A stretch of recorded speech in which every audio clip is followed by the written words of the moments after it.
አንዳንዴ እኮ ዝም ማለት እኮ በጣም ጥሩ ነው ያስከብራል በነገር ሬሳ የሚፈራው ዝም ስለሚል ነው ይባላል ስለማይናገር ምላስ አጥንት የለውም ግን አጥንት ይሰብራል ይባላል ሰዎች በቃላት ይሰበራሉ የማይረሱት ንግግር በጋብቻም ጥሩ ተናግሮ ሴቷን ማሳመን የቻለ ሰው ነው ወደ ጋብቻ መግባት የሚችል ለህፃናት ለምን ደሞ ሲሆን በልጅነት የተነገራቸውን ቃል ይዘው ትልቅ ደረጃ ይደርሳሉ ስሜታዊ በሆነ ሰዓት መናገር የለብን በተናደድን ሰዓትም በተደሰትንም ሰዓት ሰው በተደሰተ ሰዓት የሚገባውን ቃል አይፈጽም መጥፎ ንግግር ሲናገሩን እኛ በመንመልሰው ጥሩ ምላሽ ያንን መጥፎ ነገር ማጥፋት ይቻላል ለምሳሌ ሚስት ተናዳ ድንገት ተነስታ የቤት ዕቃ ሰብስባ ልወጣለ ነው ካለች ውጪልኝ ገላገለኝ እንዳትላት ባይሆን የቀረሽ ዕቃ አለ በላት ምንድነው ካለች የሆነ ቦታ ሰዎች ተገደሉ የሆነ ቦታ እንዲሞቱ ሲባል እንዴት ሰው በሰው ላይ ጨክናን እንላለን ግን ቃላት ራሳቸው ከመግደል አይተናነሱ እዚህ ጋር የቆሰቆስከው ሰዓትም እዛ ጋር የሚነዳው ምንድነው አንዳንዴ ስሜት የሚነኩ ነገሮች ይከሰታሉ ሀገራችን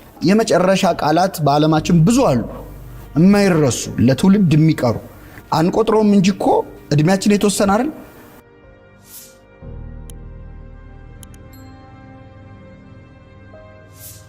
እንግዲህ ያው እኔ ሃይማኖት ሰው ስለሆንኩ ከዛ ብነሳ አንደበት በጣም ብዙ ኃይል እንዳለው ነው የሚነገረው በሁሉም ሃይማኖቶች በሁሉም መጽሐፍት ማለት ነው እንግዲህ ዓለም ሲፈጠርም ብርሃን ይሁን ተብሎ ነው ብርሃን የበራው ያ በቃል የተፈጸመ ነገር ነው ከዛ ውጪ እንግዲህ ሁለት ህይወት አለ አንደኛው እዚህ ምድር ላይ የምንኖርበት ህይወት ነው ሁለተኛ ከሞት በኋላ ያለው ህይወት ነው ስለ ሁለቱ ዓለማት መጽሐፍ ቅዱስ ሲናገር የመጀመሪያው ሞትና ህይወት በምላስ እጅ ነው የሚል ቃል አለ ማለት ሰው በዚህ ምድር ላይ የሚኖረው ህይወት ጥሩም መጥፎም ሊሆን የሚችለው በምላሱ ነው በሚናገረው ነገር ነው በጥሩ ንግግሩ ወይ በመጥፎ ንግግሩ ማለት ነው በአንጻሩ ደግሞ ከሞት በኋላ ያለውን ሲገልጽ ከቃል የተነሳ ትጸድቃለህ ከቃል የተነሳ ትኮነናለህ ይላል ስለዚህ ቃል ይሄንን ያህል እጅግ በጣም ወሳኝ የህይወት ክፍል ነው በሃይማኖት አካባቢም ደግሞ ጸሎት በቃል ነው የሚደረገው ቡራኬ በቃል ነው የሚደረገው ሰው ንስሐ ቢገባ በቃሉ ነው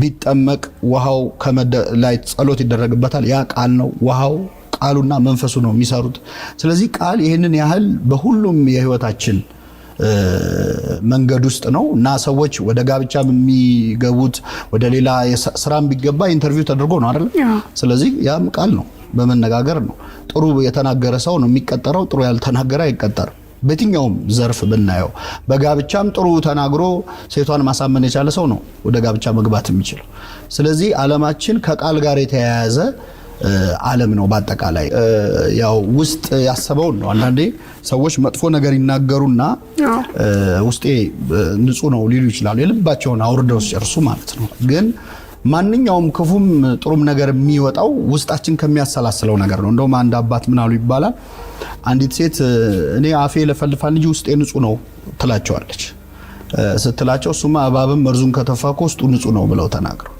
እና አንዳንዴ የምንናገረው ቃል በጣም ከባድ ኃይል እንዳለው አንረዳ ልጆች በልጅነታቸው ጊዜ በቤተሰቦቻቸው ዱላ ሊወርድባቸው ይችላል ሊገረፉ ይችላሉ ግን በዱላ የሚደርስባቸው እንትን ቅጣት ከሆነ ጊዜ በኋላ ጠባሳው ቁስሉ ይጠፋል ቃላት ግን አይጠፉ ምላስ አጥንት የለውም ግን አጥንት ይሰብራል ይባላል ሰዎች በቃላት ይሰበራሉ የማይረሱት ንግግር ሊሆን ይችላልና ህይወታቸውን ሙሉ ያንን ያሰላሰሉና መጥፎ ንግግር የጥላቻ ንግግር ሰዎች ጥሩ ስሜት እንዳይሰማቸው የሚያደርጉ ንግግሮች ኃይላቸው በህይወት ዘመን ሁሉ የሚቀጥል ነውና ያቆሰልነውን የደበደብነውን ሰው ልናከመው እንችላለን አይምሮ ላይ የተወነውን ሰው አሁን እንግዲህ ዘመናችን የሶሻል ሚዲያ ነው እንደ የሆነ ቴክስት ማጥፋት ይቻላል ሰውየው ሳያነበው የተናገርሽውን ቃል ግን ሰውየው ሳያመው ማጥፋት አትችልም አይምሮ ውስጥ ይቀራል እድሜውን ሙሉ ያንን ያሰላሰለ አንቺን ባየ ቁጥር ባስታወሰ ቁጥር ይሄ ስሜት እንዲሰማው የሚያደርግ ነው መልካም ንግግር በጣም በቀላሉ ወጪ ሳናወጣ ልንሰጠው የምንችለው ለሰው ልንሰጠው የምንችለው ስጦታ ነው ልክ ቅድም እንዳልኩት ዓለምን ሲፈጥር እግዚአብሔር ብርሃን ይሁን አለ በዓለም ላይ ብርሃን ሆነ ይላልና እኛ ያው በእግዚአብሔር ምሳሌ የተፈጠር ነው ዓለምን ብርሃን ማድረግ ባንችል የሆነ ሰው ግን ቀን ብሩህ ማድረግ እንችላለን በጥሩ ሰላምታ በጥሩ ንግግርና በመጥፎ ንግግር ደግሞ ቀኑን ማበላሸት እንችላለን የሚገርመው የምንናገረው ሌላው ቀርቶ አሁን እኔ ለራሴ የምናገረው ቃል እኔ ላይ ኢፌክት አለ ለምሳሌ ዛሬ በጣም የሚያስጠላ ቀን ነው ብዬ ከጀመርኩ ቀኑ ያስጠላኛል ለምን አይምሮአችን የተሰራው የሚሰማውን ያመነ እንዲቀጥል ነው አክት እንዲያደርግ ነው ስለዚህ ዛሬ ቀኑ መጥፎ ነው ወይም ይሄን ነገር አልችለውም ካልን በራሳችን ላይ ነው በጎ ንግግር ግን ከስጦታ በላይ ነው በጣም የሰውን መልካም ንግግር ተናግረን ከምንሰጣቸው ከሌሎች ስጦታዎች የበለጠ የማይረሱት አይምሮአቸው ላይ የሚቀር ጥሩ ስሜት እንዲሰማቸው የሚያደርግ ነው እንግዲህ በእኛ ሀገር ባህል እውነት ለመናገር ማመስገን ላይ በጎ ቃላት መናገር ላይ አሁን ምናልባት የተሻሻለ ሊሆን ይችላል አላቅም ግን እጥረት አለብን የማመስገን እጥረት አለብን ሰዎች ለማመስገን ሲሆን ፊትሽ እንዳይሆንብኝ እንጂ ማመስገን በዳሴ ከንቱ እንደም ይባላል አይደል እና ማመስገን እንዳይሆንብኝ እንጂ ይላሉ ስድብ ግን ሲሆን ፊትሽ እንዳይሆንብኝ አይሉ ሙልጭ አርገው ነው የሚሳደቡት እና እንደውም አንድ ጊዜ የስነ ጽሁፍ መምህር ሆኖ ደበበ ሰይፉ የሚባለው ደራሲ ተማሪዎቹን አንድ የክፍል ስራ ይሰጣቸዋል ምን ያደርጋል አንዲት በጣም ቀጭን ልጅ ያቆምና ክፍል ውስጥ እቺ ልጅ እስቲ አመስግኗት ይላል በቅጥነቷ ማለት ነው እና በቃ እንደው በቻሉት ሸንቃጣ ምናምን ብለው 1 2 3 ቃል ተናገሩ አሁን ደግሞ ስደቧታ አላቸው ሲላቸው እንደ ዝናብ ነው ያወረዱባት ማለት ነው በጣም ብዙ ስድብ ስለቅጥነቷ ወፍራም ሴት ደግሞ አቆሞ አመስግኗት መጀመሪያ አመስግኗት አለ ጥቂት ቃላት ድንቡሽቡሽ ምናምን አሉ ከዛ ወደ ምስጋናው ሲመጣ ወደ ስድቡ ሲመጣ ግን በጣም ስብር የሚያደርግ ነው ምንድነው ይሄንን ማንሳት የፈለገው የምስጋና ቃል ሲሆን ቮካብለሪ ራሱ ያጥረናል ቃሉ ስለሌላ አይደለም ስለማንጠቀምበት ስለዚህ ምስጋና በጣም ኃይል እንኳን በጥሩ ቀርቶ እንደው በቤተክርስቲያን ወድሶ በዘይኮነ ድልወቱ ሚል ቃል አለ ባይገባው ማመስግነው ምክንያቱም ምስጋና ለሰው ኃይል ይጨምርለታል እና ምን ሰራበት መስሪያ ቤት አብረውን የሚሰሩትን ሰዎች ቤተሰቦቻችንን የምንናገረው ጥቂት ቃል ይሰራቸዋል ለህፃናት ለምን ደሞ ሲሆን በልጅነት የተነገራቸውን ቃል ይዘው ትልቅ ደረጃ ይደርሳሉ እና መጽሐፍ ቅዱስ ይገርምሻል መሳደብን ከመግደል ያነጻጽረዋል ክርስቶስ ወንድሙን ደንቆሮ የሚል ነፍሰ ገዳይ ነው ለማጋነን ምናምን አይደለም አንድ ልጅ ህፃን ሆኖ አንተ ደደብ ተማሪ ነህ ተብሎ ካደገ በጣም ይቸገራል ወደ ጥሩ ውጤት ለመምጣት ያ ቃል ይገለዋል ነው ስለዚህ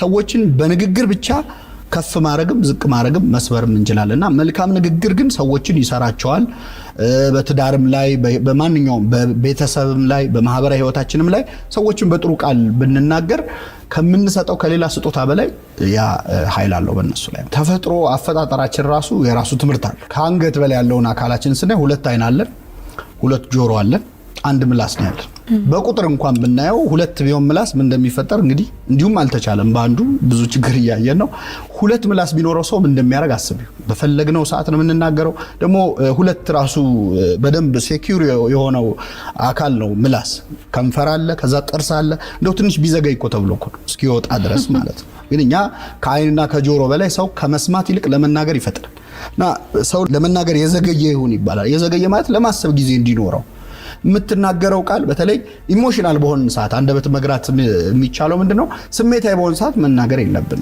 በተናደድን ሰዓትም በተደሰትንም ሰዓት ሰው በተደሰተ ሰዓት የሚገባውን ቃል አይፈጽም በወቅቱ በጣም ደስ ብሎት ብዙ ነገር ይልና በአንጻሩ በተናደደ ሰዓት የሚናገረው ነገር ቆይቶ ሲሰማው ወይም ሲያስታውሰው የሚጸጸትበት ሊሆን ይችላል ዘግይቶ መናገር በጣም ወርቃማው ህግ ነው ለንግግር አንደበትን ለመግራት ከዛ ውጪ ከተፈጥሮ መማር ለመስማት መፍጠን ለማየት መፍጠን ለመናገር ግን ቀስ ብሎ በጥሩ ቃል መጀመር አንዱ አንደበትን የመግሪያ መንገድ ነው በመሰረቱ አስተያየትም ስንሰጥ ኮንስትራክቲቭ ክሪቲሲዝም ይባላል ወይም ይሄ ገንቢ አስተያየት ማለት ነውና አንዳንዴ ሰው የሚናገረው ነገር ጥሩም ሆኖ የሚናገርበት መንገድ ግን ሰው ሊያስከፋ ይችላል አንዳንዴ እኔ እኮ ለሷ ብዬ ነው ለሱ ብዬ ነው እኮ የተናገርኩት ይልና ሰው ግን የሚናገርበት መንገድ ኢንቴንሽኑ ጥሩ ሆኖ የሚናገርበት መንገድ ግን መጥፎ ሊሆን ይችላል ቀላል ምሳሌ ልስጥሽ ለምሳሌ አሁን አንዲት ሴት ጫማ ልታሰራ አንድ ጫማ ቤት ብትሄድ እሺ እና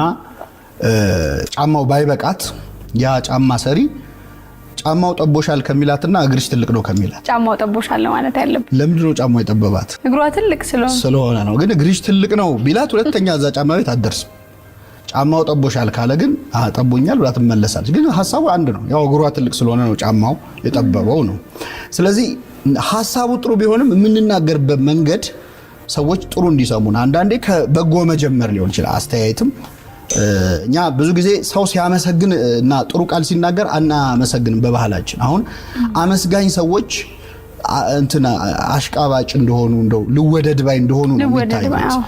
አመስጋኝ ከሆኑ ተሳዳቢ ከሆኑ ደግሞ ሐቀኞች ናቸው። እሱ ፊት ለፊቱ ነው የሚናገረው ብሎ ስድብን ሰው በጣም ያሞግሳል። መሳደብ የሐቀኝነት፣ ማመስገን ደግሞ የልወደድ ባይነት ምናምን አይደለም። እውነት እንግዲህ በሁለቱም ነው፣ በመጥፎም በጥሩም እውነቶች አሉ አይደለ? ስለዚህ አንድ ሰው ለስድብ የሚጠቀምበትን ሐቀኝነት ለምስጋና መጠቀም መቻል አለበት እና አንዳንዴ አስተያየትም ሲሰጥ ከተናጋሪዎቹ አለስልሶ የሰውየውን ስሜት ጠብቆ ከዛ በኋላ ትችት ቢደረግ ነው ሳንዱች የሚል ቲዮሪ አላቸው አንዳንዶች። መጀመሪያ በምስጋና ጀምሮ ከዛ ትችቱን መሃል ላይ አድርጎ መጨረሻውን ደግሞ ልክ እንደ ዳቦና እንቁላል እንደሚበላው ማለት ነው። ግን እንቁላሉ መብዛት የለበት ማለት ስድቡ ወቀሳው ማለት ነው። ግን ትችትም ቢሆን በበጎ መልኩ ነው። የሚሰማው ሰው ደግሞ ሲሰማ ትንሽ ወደ ሰፊ መሆን መቻል አለበት። ሪአክሽኑም በጣም ቁጣ የተሞላበት። አንዳንዴ ሰዎች መጥፎ ንግግር ሲናገሩን እኛ በምንመልሰው ጥሩ ምላሽ ያንን መጥፎ ነገር ማጥፋት ይቻላል። መጽሐፈ ምሳሌ የሚባል መጽሐፍ ይላል መልካም መልስ ቁጣን ታበርዳለች። እና አንዳንዴ በቁጣ ለሚናገረን ሰው በለሰለሰ መንገድ ስንናገረው እያየነው ሲቀየር እናዋለን እዛው። ለምሳሌ በቤተሰብ ሊሆን ይችላል፣ በትዳር። ቅዱስ ዮሐንስ አፈወርቅ የሚባል አባት ሚላል መሰለሽ ለምሳሌ ሚስት ተናዳ ድንገት ተነስታ የቤት ዕቃ ሰብስባ ልወጣልህ ነው ካለች ውጪልኝ ገላገለኝ እንዳትላት፣ ባይሆን የቀረሽ ዕቃ አለ በላት። ምንድነው ካለች እኔስ በሆነ ያንቺ ዕቃ አይደለ ወይ እኔንም ጠቅለሽ ይዘሽኝ ውጪ በላት። እርግጠኛ ነኝ ተመልሳ ቁጭ ነው ተመልሳ። እና መልካም ንግግሮች አንዳንዴ የሰዎችን ስሜት የተናገሩትን ራሱ እንዲያጤኑ ተናግረው እስኪጨርሱ ዝም በማለት እንኳን ማቀዝቀዝ ይቻላልና የሚሰማው ሰው ወደ ሰፊ ሆኖ ስድብም ቢሆን ወዲያው ሪአክት ባለማድረግ ሰውየው ተናዶ ይሆናል በማለት ማቀዝቀዝ ይቻላል። እንግዲህ ሁሉም ሰው የራሱ አቋም አለው። ሁሉም ሰው አንድ አይነት ሐሳብ ሊያስብ አይችልም። ግን ያንን ልዩነት የሚገልጽበት መንገድ አሁን ምንድነው? አንድ ጊዜ የጀርመን ቴሌቪዥን ላይ ሉላ አስራተ ካሳ ካልተሳሳትኩ ቃለ መጠይቅ ሲሰጡ በጣም የገረመኝ ነገር ሰማሁ። ምንድነው የሚሉት? አፍሪካ ውስጥ ወይ ደጋፊ ነው ወይ ተቃዋሚ ነው እንጂ ኦፖነንት የሚለው ቃል አቻ የለውም ይላሉ። ማለት ወይ ጠላት ነው ወይ ወዳጅ ነው እንጂ በሐሳብ የሚለይ ለሚለው ሩም የለውም አሉ። እንግዲህ ቮካብላሪው ሊኖር ይችላል የሆነ ሀገር ተፈልጎ፣ ግን ጽንሰ ሐሳቡ የለም። እኛ ስንደግፍም እስከ መጨረሻው ነው፣ ስንቃወምም እስከ መጨረሻው ነው እና በዛ ምክንያት ልዩነቶቻችንን ማስተናገድ አንችልም። አንድ ሰው አይ ይሄም እኮ እንዲህ ማለት ነው ይሄም እንዲህ ሊሆን ይችላል ብሎ ሚዛናዊ ከሆነ በቃ ልወደድ ባይ እንደሆነ ነው የሚቆጠረው። ወይ መጥላት አለበት ወይ ማመስገን እና ሐሳቦቻችንን በጣም በሰለጠነ መንገድ መናገር ይቻላል፣ ሌላውን ሳናስከፋ። አሁን ደግሞ የከፋው ምንድነው? በፊት ስድብ እና ክፉ ንግግር በግል ነው የምንናገር የነበረው። ድሮም እኮ ስድብ ነበር፣ እሱማ በደንብ ነው የምንሰዳደብ የነበረው። ግን አሁን ለየት ያለው ቴክኖሎጂ መጣ። ስለዚህ እኔ አንድ ለምሳሌ በሶሻል ሚዲያ ቢሆን እኔ አንድ ሰው ስሳደብ እሱን ብቻ አይደለም ማስከፋው፣ ያንን ስድብ አይቶ ስለሱ መጥፎ የሚያስብም ሰው አለ፣ ወይ ደግሞ እሱ እንዴት እንዲባላል ብሎም የሚከፋው ሰው አለ። ስለዚህ የብዙ ሰው ህይወት ነው የምነካው ማለት ሳመሰግንም የዛን ያህል ነው ኃይሉ። እና ቴክኖሎጂው አለ የሚቆይ ለትውልድ የሚተላለፍ ስድብ ነው እያደረግን ያለው። እና የሆነ ቦታ ሰዎች ተገደሉ፣ የሆነ ቦታ እንዲሞቱ ሲባል እንዴት ሰው በሰው ላይ ጨክና እንላለን። ግን ቃላት ራሳቸው ከመግደል አይተናነሱ። እዚህ ጋር የቆሰቆስከው ሰዓት ነው እዛ ጋር የሚነዳው። እና ሐሳቦቻችንን ልዩነቶቻችንን በጣም ድሮ ዩኒቨርሲቲ ስንማር የመጸዳጃ ቤት ውስጥ ነው ሰዎች ሐሳባቸውን የሚገልጹት እና ሰው ፊት ማለት የሚያፍሩትን ነገር የሚፈሩትን ነገር በቃ በጣም ይጻፋል፣ ሁሌ ቀለም እንደተቀባ ነው። አሁን እዛ መጸዳጃ ቤት ላይ ጻፉ የነበሩ ነገሮች ፌስቡክ የሚባል መጻፊያ ፕላትፎርም መጣላቸው። ስለዚህ ሰዎች ኢምፐርሰን አግኝቶሽ የማይልሽን ነገር እዛ ላይ ይለዋል። ለምሳሌ አንዳንድን ሰው የሚሳደቡ ሰዎች ያንን ሰው በአካል ቢያገኙት ፊት ለፊት አይኑን እያዩ እንደዛ ሊሉት አይችሉም። ውስጣቸው የማያምንበትን ነገር እንደፈለጉ የመናገር ያ ደግሞ ሰው ሲሳደብም ራሱን ወክሎ አይሳደብም። በነገራችን ላይ አሁን ደግሞ የመጣብን ጣጣ እኔ እንደዚህ ነው ብሎ አይደለም የሚሳደቡ፣ እኛ ብሎ የሆነ ወገን ወክሎ ነው የሚሳደበው። ተሰዳቢውም ተሳዳቢውም የሆነን ወገን ወክሎ ነው የሚሳደቡት። ያ ደግሞ መሬት ላይ ብዙ ችግር ያመጣል፣ እያየነውም ነውና ኃላፊነት በተሰማውና በታረመ መንገድ ሐሳብን መግለጽ በጣም በጣም አስፈላጊ የሆነበት ዘመን ላይ ነው። በአንዳንድ ማህበራዊ ጉዳዮች ላይ በአንዳንድ ሀገራዊ ጉዳዮች ላይ የብዙ ሰው ህይወት ሊነካ በሚችልና የኦፒኒየን ሊደርነት ሮል ያለው ሰው ማለት እሱ የሚናገረውን ይዘው ሰዎች ህይወታቸውን የሚወስኑ የሆነ ሰው በጣም መጠንቀቅ አለበት። ያው ምንድነው አንዳንዴ ስሜት የሚነኩ ነገሮች ይከሰታሉ በሀገራችንም በዓለማችንም እና በዛ ስሜት ላይ ሆነን ስንጽፍ ሌላ ቀን የማናምንበትን ነገር ኮምፕሮማይዝ አድርገን ልንጽፍ እንችላለን። ስለዚህ ያን ቀን ባንጽፍስ? አንዳንዴ እኮ ዝም ማለት እኮ በጣም ጥሩ ነው፣ ያስከብራል። በነገር ሬሳ የሚፈራው ዝም ስለሚል ነው ይባላል ስለማይናገርና አንዳንዴ እንደው ዝም አለ እኮ ተብሎ እኮ መከበር አለ። ሁሉም ነገር ላይ ኮሜንት ማድረግ ላይኖርብን ይችላል። ሁሉም ነገር ላይ አስተያየት መስጠት ላይኖርብን ይችላል። ስለዚህ በተለይ ስትጽፍም ስትናገርም እንደው ለማንኛውም ሰው ጥሩ ጽንሰ ሐሳብ ምናልባት የዛሬው ቀን የምትሞትበት የመጨረሻ ቀን በህይወት የምትኖርበት ቢሆን አሁን የምትጽፈው ማለት የመጨረሻ ቃል ነው። እስቲ የመጨረሻ ቃል ተናገሩ ቢባል ምን ተናግረን ምን ሞተው? አንድ ሰውዬ ወንጀለኛ ነውና ሊገደል ሲል የመጨረሻ የምትለው ነገር ካለህ በል አሉት እና ሲሉት ለኔስ ትምህርት ሆነኝ ይብላኝ ለናንተ ብሎ ሞተ ይባላል። ሊገደል ነው እና የመጨረሻ ቃላት በዓለማችን ብዙ አሉ የማይረሱ ለትውልድ የሚቀሩ የሰዎቹ ማንነት የሚገልጹ። ወደ ክርስትናው ስንመጣ ክርስቶስ የመጨረሻ ቃሉ የሚያደርጉትን አያውቁም ይቅር በላቸው ነው የመጨረሻ ንግግር ማለት እና አሁን ብትሞት እና ወደ ኋላ ተመልሰ ህይወትህን ሪቪው ማድረግ እድል ቢሰጥ አሁን ፌስቡክ ላይ ወይ አሁን የሆነ ሶሻል ሚዲያ ላይ የጻፍከው ነገር በህይወትህ ለመጨረሻ ጊዜ ያልከው ነገር እንዲሆን ትፈልጋለህ። ይሄን ብሎ መሞት በጣም ያሳዝናል እና እያንዳንዱ ቃል መቼስ እድሜያችን የተወሰነ አይደል አንቆጥሮም እንጂ እኮ ልክ ለምሳሌ አሁን እንደ ትዊተር ምናምን የተወሰኑ ቃላት አይደል እንድንጽፍ የሚፈቅደው የሰው ልጅም እኮ እዚህ ምድር ላይ የተፈቀዱለት ቃላት የተወሰኑ ናቸው። መቁጠር ስለማንችል ነው እንጂኛ በጣም ብዙ ሊመስለን ይችላል። ግን በጣም ጥቂት ቃላት ናቸውና በነዛ ቃላት ማንን ሰብረናል ማንን ጠግነናል ብሎ ራስን ሪቪው ማድረግ ወደ ኋላ ተመልሶ ማየት ያስፈልጋልና እያንዳንዱ ቃል የሆነን ሰው ልታድን የምትችል ብትሆን ወደ ኋላ ተመልሰን ስናየው ማናዝንበት ይሆናል። እንደዛ ነው የሚሰማው።